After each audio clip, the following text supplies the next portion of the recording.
வணக்கம். இன்னைக்கு நம்ம பார்க்க போறது ஃபுட்பால் பத்தி. அச்சா, ஃபுட்பால்னா என்னங்க? ஒரு டேபிள், 2 டீம், ஒரே ஜாலி அப்படிதானே நாம நினைச்சிட்டு இருக்கோம்.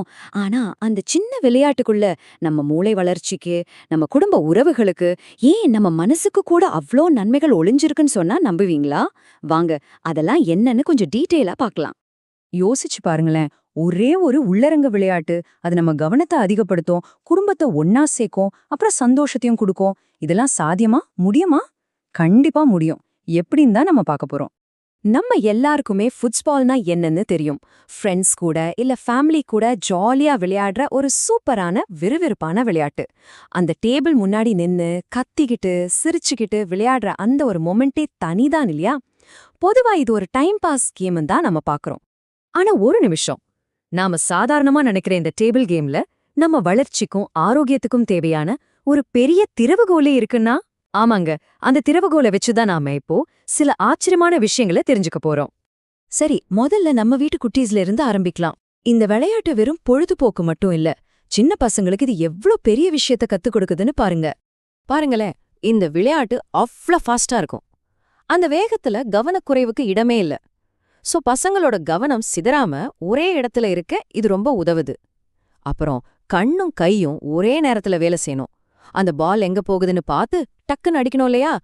இது அவங்களோட ஹேண்ட் ஐ கோஆர்டினேஷனை சூப்பரா டெவலப் பண்ணுது. அடுத்த செகண்ட் என்ன பண்ணணும்னு யோசிக்கிறதால அவங்களோட திங்கிங் ஸ்பீடும் அதிகமாகுது.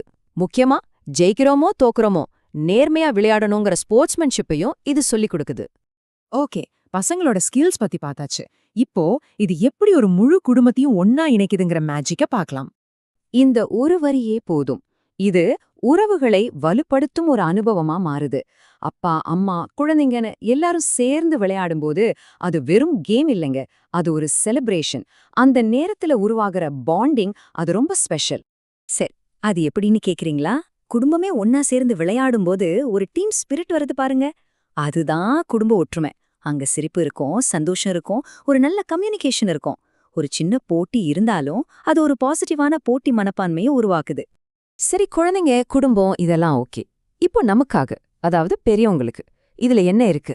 வாங்க அதையும் பார்க்கலாம். இது ஒரு சூப்பரான எஸ்கேப். எப்பா, நாள் முழுக்க வேலை, பிரஷர், டென்ஷன்னு ஓடிட்டே இருக்கும் இல்லையா? இதுல இருந்து ஒரு சின்ன ரிலீஃப் வேணும்ல? அந்த நேரத்துல போய் இந்த கேம் விளையாடி பாருங்க. உங்க கவனம் முழுக்க அந்த பால் மேலதான் இருக்கும். ஆஃபீஸ் டென்ஷன், மத்த கவலைகள் எல்லாத்தையும் மறந்து மனசுக்கு ஒரு பெரிய ரிலாக்ஸேஷன் கிடைக்கும். இப்போ இதை எல்லாத்தையும் சேர்த்து ஒரே இடத்துல பார்க்கலாம். பாருங்க, குழந்தைங்களுக்கு கவனம், வேகமான சிந்தனை கிடைக்குது, குடும்பத்துக்கு ஒற்றுமை, சந்தோஷம் கிடைக்குது, பெரியவங்களுக்கு மன அழுத்தத்துல இருந்து ஒரு விடுதலை கிடைக்குது. ஒரே விளையாட்டு, ஆனா பலன் பாருங்க எவ்வளவு இருக்கு. இதுதாங்க ஃபுட்பாலோட பவர். அப்போ இதுவரைக்கும் நம்ம பார்த்த எல்லாத்தையும் வச்சு சொல்லணும்னா, இது ஒரு ஆல் இன் ஒன் விளையாட்டு. சிம்பிள், பவர்ஃபுல், அப்புறம் ரொம்ப கச்சிதமானது. முதல்ல, இது ரொம்ப சிம்பிள். கத்துக்கிறதுக்கு பெரிய ரூல்ஸ்லாம் ஒண்ணு கிடையாது. யார் வேணாலும் எந்த வயசுல வேணாலும் ஈஸியா விளையாட ஆரம்பிச்சிடலாம். ரெண்டாவது, இது ரொம்ப கச்சிதமானது. கிரிக்கெட், ஃபுட்பால் மாதிரி இதுக்கு பெரிய கிரவுண்ட் எல்லாம் தேவையில்ல.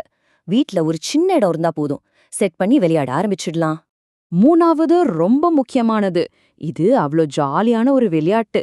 அந்த கேம் கொடுக்கற சந்தோஷத்துக்கும் கொண்டாட்டத்துக்கும் அளவே இல்ல. அதுதான் அதோட ஆன்மாவே.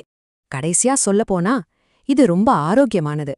மனசுக்கும் சரி, உடம்புக்கும் சரி, ரெண்டுக்குமே இது பல நல்ல விஷயங்களை கொடுக்குது. ஒரு முழுமையான ஹெல்த் பேக்கேஜ் மாதிரி. அப்போ ஃபுட்பால் மட்டும் இல்ல, நீங்க உங்க குடும்பத்தோட சேர்ந்து விளையாடுற ஒவ்வொரு விளையாட்டுலயும் இது மாதிரி எத்தனையோ நல்ல விஷயங்கள் ஒழிஞ்சிருக்கலாம் இல்லையா?